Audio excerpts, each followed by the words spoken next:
The literary art as the possibility of deconstruction, el arte literario como la posibilidad de deconstrucción. Vamos a dejar que empiece Milton. Vamos a hablar, yo creo, a dejar que se presenten todas las ponencias, ¿verdad? Y después podemos abrir un diálogo. Creo que ustedes saben que tenemos una primera intervención de 5 a 7 minutos para que sea más dinámico y después podemos continuar. Okay, I'll try. Si se pasan un poco, bien. ¿Ya? Perdón, mi ponencia no está diseñada para 7 minutos. ¿Sí, no? No, la mía tampoco. La mía tampoco. Pensé que habían recibido esa noticia. Hagamos entonces una lectura del tiempo que tengan calculado y de todas maneras vamos a tener tiempo, ¿no? Si no sabían esto todavía. Milton, entonces, gracias. Good afternoon, my name is Milton. I come from Brazil, Rio.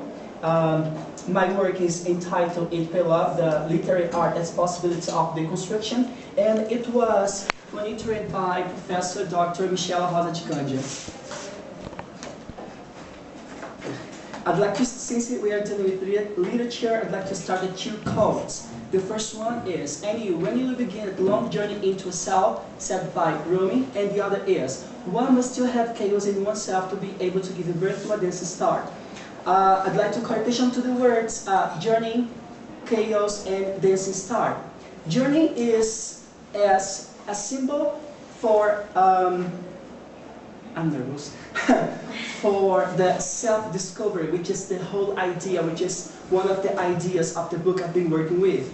And the other is chaos, with the idea of losing everything and get everything back again. And the other is a dancing star. After the very search, after the chaos, we may find ourselves as an artist and contemplate reality in a more singular and critical way. The book I've been working with is entitled It Pay Love. It was published in 2006. It was written by Elizabeth Gilbert. Elizabeth Gilbert is not only the writer, but she's also the main character. As she calls it, it is a sort of memoir thing in which she tries to retell her story and deconstruct her past. This book is divided in 3 sections. Italy, India, and Indonesia. Each of these cultures will symbolize one value which is not found in the US. So we have Italy symbolize pleasure, India devotion, and Indonesia the balance. I also call your attention to the fact that all these cultures are begun with the letter I, and you know what I means in English, the very self. So I have the very self, this sort of identity, fragmented, and found in different cultures with the contact with different social relations. As I told you, I have the whole idea of voyage, self-discovery, and the border, which I'll talk a bit more later. And we also have the Elizabeth Gilbert's root and road. So I have the colonial aspect of the New England Puritanism, and we also have the Indian Transcendentalism as a symbol of the new possibility of being and becoming and understanding more the social relations as well. Since we're talking about Puritanism and also Transcendentalism, I shall talk my conception of religion, the conception that I brought here. I shall understand religion as one discourse on which our identities, perception, and interpretation of reality are constructed on.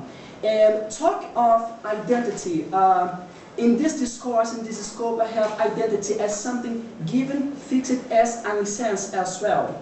As a very result and consequence, we have a perpetuation of a crystallized thoughts and belief on which gender asymmetries and inequalities are based on. To try to illustrate it, I brought a quote by Holland, which was said by one of the founders of a Catholic Church. And here we have his conception and the Catholic conception of womanhood. And then the man said, "You are the devil's getaway. You are the unseal of the forbidden tree. You are the first dessert of divine law. You are she who persuaded him whom the devil was not valiant enough to attack. You destroy so easily God's image, the man." So here we have one discourse which may expose one of the reasons why women have less political and I forgot to put it really nervous here. The political and civil rights, for example, okay? I have this discourse to justify why women have less rights and why women should not be respected or have as rights as men do. Yes. The purpose of my presentation talk about religion is not to attack religion. The problem is the use which was made by religious discourse. Okay, I made a research and I found Lactantius and Cicero's conceptions of religion. And the very beginning, religion was one of the way of expressing respect and love to God, to divinity. Or since we have this original sin, okay, religion was also one of the ways to be bound to God again, to receive a new alliance. And it was said by Luther, religion was one of the ways to be in service of the God. The problem is that throughout times, these values and conception were lost, and religion and its discourse became on the way of justifying inequalities, okay, and also to expose and impose the central power ideologies as well. Since we're dealing with discourses, okay, I have religious discourse as a way of imposition of one central ideology, and I have, on the other hand, literature as a possibility of reinterpret and making sense of these discourses as well. And then I bring religion in the domains of deconstruction, and then I bring Elizabeth Gilbert's conceptions of this sort of religious and relationship with God. And then she says, let me just read a bit further.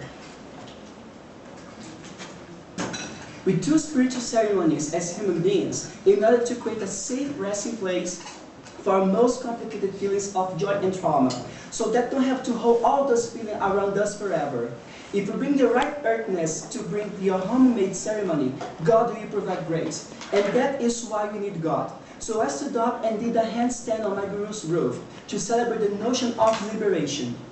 I felt the dust tiles under my hands. I felt my arms straight and balanced. I felt the easy night breeze on the palms of my bare feet. This kind of thing isn't something a disembodied cool soul can do, but a human being can do it. We have hands. We can stand on them if we want to. That's our privilege. That's the joy of a mortal body. That's why God needs us, because God loves to feel things through our hands. And then we have the notion of deconstruction. In Puritanism, God is in the very center. God is above us. And people who are in service of God are imposing ideology, saying what we're supposed to be in relation of subordination relation to God. And then she presents a new way of interpreting religion, okay?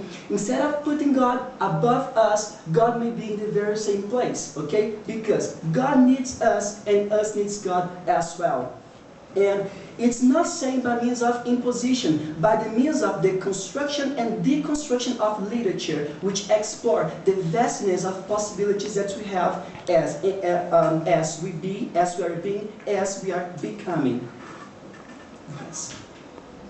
And once literature is not anymore, as I'm trying to present to you, one means of entertainment, okay? Literature begins to be a path to grasp knowledge and make sense of the world by means of metaphors, which is the use of language expressively that will represent the chaotic and deformed reality.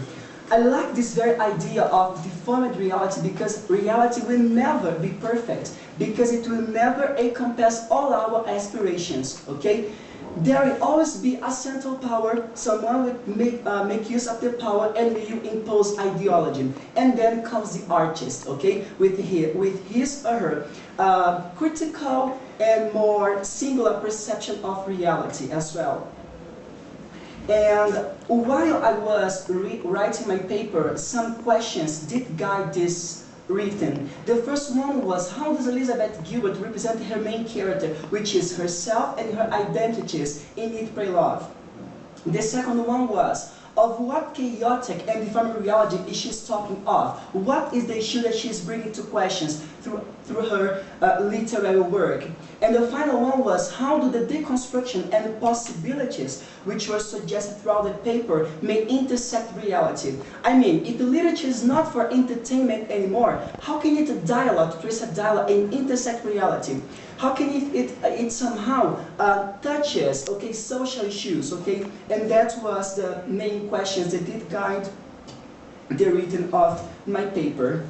And then I presented here identities into domains of deconstructions. And then she says, to create a family with a spouse is one of the most fundamental ways a person can find continuity and meaning in American or any other society. This is her perception. I see how everyone is so held, so reassuringly in that position over years. First you are a child, then you are a teenager, then you are a young married person, then you are a parent, then you are retired, then you are a grandparent. At every stage you know who you are, you know what adult is, and you know where to sit at the reunion. Who are you? No problem. You are the person who created all this. The satisfaction of this knowledge is immediate, and moreover, it is universally recognized. Question, how can it be universally recognized? Or what is the ideology which is behind it? And what's the effect of this reassurance, okay, in our identities, okay? And then we have the representation. And then we have Elizabeth's apprehension of reality, okay? And how is reality? And what reality is this? What chaotic reality is this? It's a very reality which is constructed under gender performances. On the gender performances, our identities will be constructed on. In religious discourse, we have the identity as something given, and sense and fixed, okay? And Elizabeth presents a new way of understanding it, and then she says, all those things that want for a relationship list, I mean, that great love and a relationship between men and women, a more collaborative way, in which there is no subordination. I have always wanted those things too, says her mother. You have to understand how little I was raised to expect that deserving life, honey. Remember, I come from a different time and place than you do. And here we have Elizabeth Gilbert talking about identity, okay? Identity could be thought as any sense, but then she presents a new contemporary way of making sense of it, okay? Identity is not something fixed, but something which is constructed, and plus it is located in time and space, okay? And then we have the conception of Stuart Hall, which says, the postmodern identity is not fixed, essential, not permanent anymore. It is transformed constantly by means of the social relations of one is in. Stuart Hall also says that instead of talking of identity as something fixed and a product, we should talk about identification as a process. Very interrelated to this, we have James G., which says that we are immersed in a process of recognition. And then he says, through discourse, which is one of the ways our identities are constructed on, he says, you know who you are because you are socially situated in very social situated activities and immersed in social relations, okay? You may recognize who you are and then you may engage in the performative or the performative acts which are expected from you. And then Elizabeth Gilbert, since she had to decide what she was supposed to be. If I have to be something, I would be an antevazin that I'm not telling you now, but I can tell you in the moment of the questions, okay? I would be one antevazin. And then she says, I've spent so much time these last years wondering what I'm supposed to be. A wife, a mother, a lover, a celibate, an Italian, a glutton, a traveler, an artist, a yogi, all fixed and common, usual identities, all not exposed in commas, but present it and question it, okay? She didn't put it like this just by a chance, but she puts a wife and then she puts a interrogation, okay? And then she's questioning what was she supposed to be, and then she goes on. But I'm not any of these things. I'm not, at least not completely. I'm not crazy and least either. I'm just as slippery until vazio, betwixt and between, a student on the ever-shifting border, near the wonderful scare force of the new.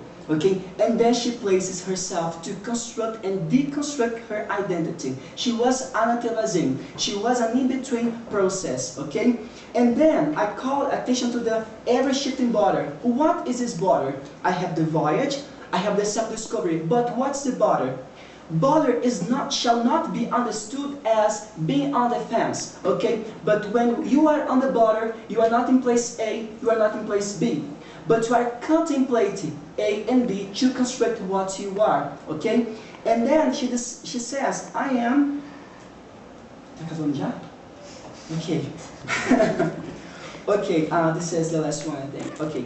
And then she was an in-betweener that may be understood, in my conception, of course, as the very process of being and becoming, okay? Transcending limits, okay?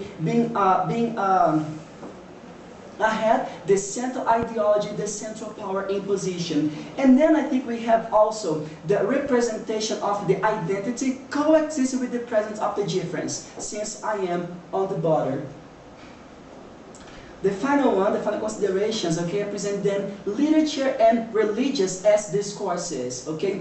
When you are in the midst of literature, we may have a sort of awareness of what we are, and what we can be, and what we can become. Whereas when you are in the domains of religion, okay, we have a sort of unawareness of what we are, but we know what we must be and should not and never become.